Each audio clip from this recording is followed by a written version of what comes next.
Hi guys, it's Chris with City Girl Homestead. And so for the next few weeks, I am going to be making things for my kids. Those of you that have been following me for a couple of years, you know that at Christmas time I make up my kids some stuff for a basket, and then they can take it home. It might be home canned, things like I'm going to make today. And I'm going to do something a little different this year. I'm not quite sure yet what I'm going to do, but I'll do that. One year I did a survival bucket. You know, they get their money and they get a present and whatever, but it's always nice to give them a little bit of something to put on their pantry shelf and use too. So today I'm going to make chocolate cake mix. So now this is a tight fit. I'm going to tell you right off the start. So don't think that you're doing something wrong, because you might have to tap your jars or whatever. So on the one side it'll say you need 2 eggs, a teaspoon of vanilla, half a cup of vegetable oil, and 3/4 cups of milk. And so I taped that on, and then I just made a thing that said chocolate cake mix. So the first thing that we need is flour. So we need 2 3/4 cups. So I'm going to go through first with the 2 cups, then I'll come back through with the other, and that way we'll be done with the flour. So we need 2 cups of flour. And I guarantee you it will be full. And I'm going to have flour all over myself before the end of the day. Whoa. Don't do that.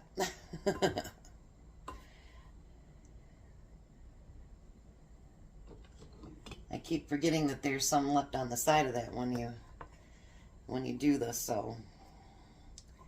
And I'm trying not to get it everywhere, but that's not working so well. And tap it a little bit before you do that. 1 second here. Let me get this a little bit. My countertop is clean, so. We don't want one of the cakes going. It didn't do, because it was short. We don't want to do that. You don't have to pre-sift it, anything like that, before you do it. I should have brought a clean towel out here, and I wouldn't have it all over my pants right now. That's alright, I'm not going anywhere, so I already did my running today. Took the grandkids to daycare and school. Went to the chiropractor. So my errands are run today. Now tomorrow I have to go down to Hillsdale, and I've got to install a credit card machine tomorrow. It's a current customer, but he's going to try a different machine for now. So I've got to go down and teach him how to use it, which I've never done this one that we're going to be doing, so it'll be a learning curve for me too. Okay, so there's the 2 cups. But I said we needed 2 3/4 cups. So now I'm going to go back through. Let's take that cup one out of there. And we're going to put the half in there. Actually, what I might do is just go ahead and do the 1/4 too. And then each jar will be finished as I go through with that part of it anyway.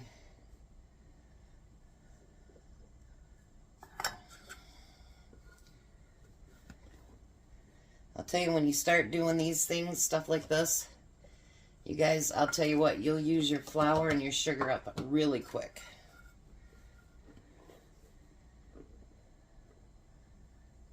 Like I got another one out in the back room that I had Tom bring up, because I keep it stored in 5-gallon buckets downstairs in Mylar bags.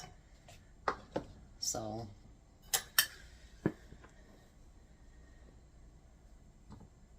I know I've had him say before, you'll never go through all that flour. Yes, I will.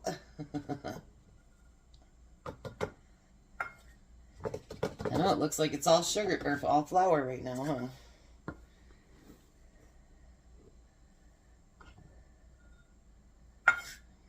Look at the mess I'm making.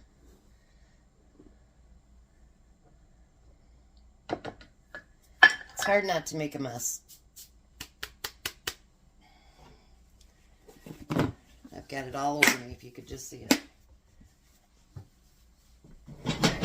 So what I'm going to do at this point is, let me tink all these down. Hold on. I know people tell you not to tamp your jars, but I do it, so that's how that works. Alright, so now the next thing we need is a half a cup of cocoa.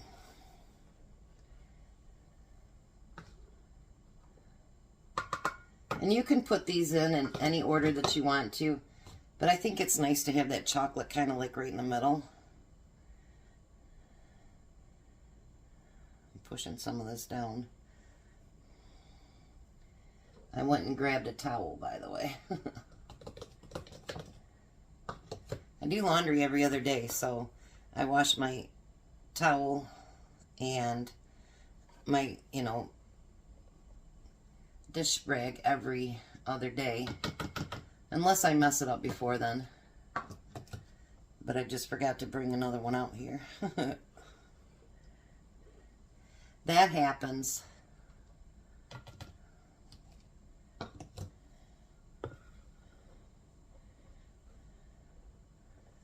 Alrighty. So there we go with that.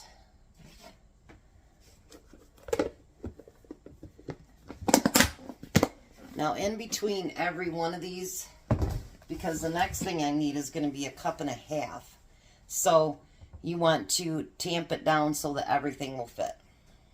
Alright, so the next thing I need is a cup and a half of sugar. If I don't have enough in here, I'll just go open up another container.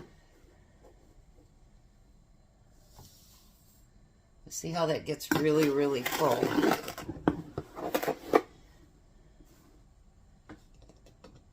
And that's with tamping it in between.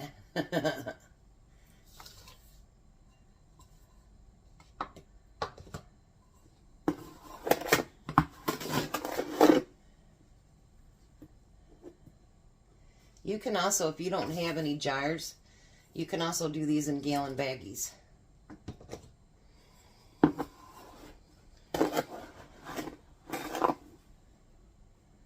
They work just fine for that too.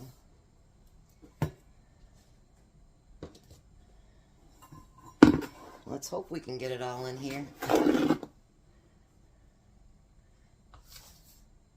I got it to fit. Now I need 2 teaspoons of baking powder. I'm going to have to refill this up too.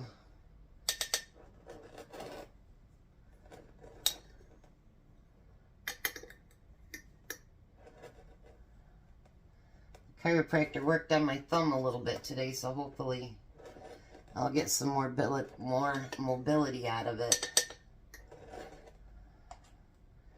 because it's been really stuck.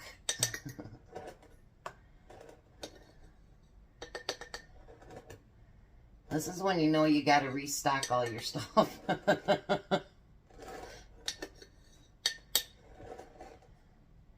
Because I don't do a whole lot of baking, so like, am I close to being out? You know what I mean? And then you just need a pinch of salt. That's going to be too hard to do it that way. I'm just going to put a tiny bit in each one.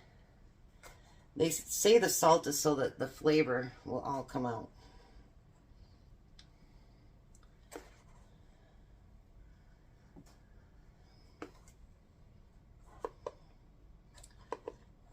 And I'm not even putting not even 1/8 of a teaspoon in there.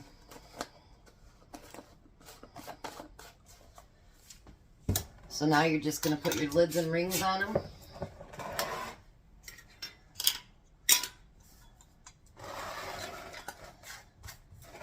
I had to go through and find some rings that weren't so rusted. Because for canning, it doesn't have to be pretty, you know what I mean? It's just a tool. And when you give it away for a gift, you'd like them to look a little bit nicer. And you can reuse lids. You don't have to use your brand new ones for this either. But just make sure you keep them nice and tight. So there we have our first thing for Christmas season, chocolate cake mix. So I'll be coming up with other ideas to do, and we'll get some more. You guys have a blessed day. Be a blessing, and I'll see you at supper.